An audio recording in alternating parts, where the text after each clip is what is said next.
Let's turn our attention, though, to the Guardians. Back in action to start the second half tonight. They'll be hosting the Athletics. Former MLB general manager Jim Bowden with his read on the Guardians. Are they playoff contenders and how it affects what they might be doing at the trade deadline? They're close enough, right? They're 4.5 out in the wild card, but they'd have to jump 6 teams, and they're 3 games under 500.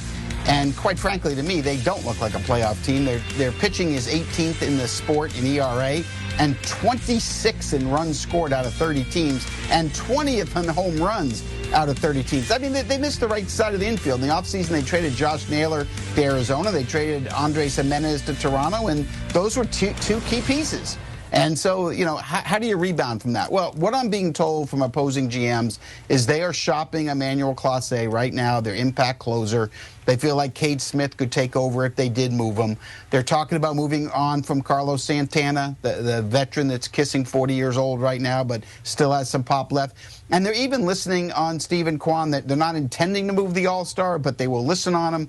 They're looking for power bats. They're looking for controllable young position players to really build that lineup back, and they prefer guys that are non-arbitration eligible. So those are the kind of deals, I think they're going to sell. I don't see a scenario where they're going to buy. I think the one bit of good news they're having right now is that Shane Bieber is doing well in his recovery from Tommy John. He's already had a rehab start, and they are expecting him back in the first 2 weeks of August. But I just don't think they have enough offense to get back in the race, if you're asking my opinion. So I think trading at the deadline and trying to reset a little bit makes the most sense for them.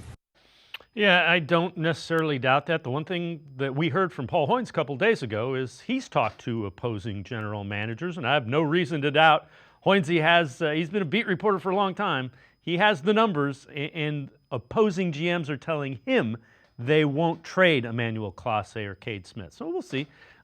Next 2 weeks, 31st is the trade deadline. We'll know all by then.